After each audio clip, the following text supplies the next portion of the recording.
Ice land کی ایک آتش فشاں سے راکھ کے بادل بلند ہونے کے بعد جرمنی نے ملک کے شمال میں کچھ ہوائی اڈوں کو بند کرنے کا فیصلہ کیا ہے۔ حکام کا کہنا ہے کہ بریمن، ہیمبرگ اور برلن کے ہوائی اڈوں سے مسافر پروازوں کو عارضی طور پر معطل کیا جا رہا ہے۔ بریمن اور ہیمبرگ کے ہوائی اڈے بدھ کو سویرے ہی بند کر دیے گئے تھے اور برلن کے ہوائی اڈے پر پروازوں کی آمد و رفت کو مقامی وقت کے مطابق 11 بجے بند کیا گیا۔ منگل کو برطانیہ کے شمالی شہروں سے آنے اور جانے والی 500 کے قریب پروازوں کو معطل کرنا پڑا تھا۔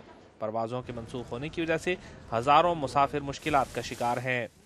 برٹش ایئر ویز، KLM اور ایزی جیٹ نے اسکاٹ لینڈ میں اپنی پروازیں منسوخ کر دی تھیں۔ تاہم رائن ایئر نے آئرلینڈ کے حکام کی جانب سے ایڈنبرگ، گلاسگو اور ایبرڈین آنے اور جانے والی پروازیں منسوخ کرنے کے حکم پر احتجاج کیا ہے۔ آتش فشاں کی راکھ کے یہ بادل اس ہفتے کے آخر تک برطانیہ کے کچھ دوسرے علاقوں میں بھی پھیل جائیں گے۔ رائن ایئر لائنز نے کہا کہ وہ اپنی پروازوں کو غیر ضروری طور پر منسوخ کرنے کے خلاف شکایت کرے گی۔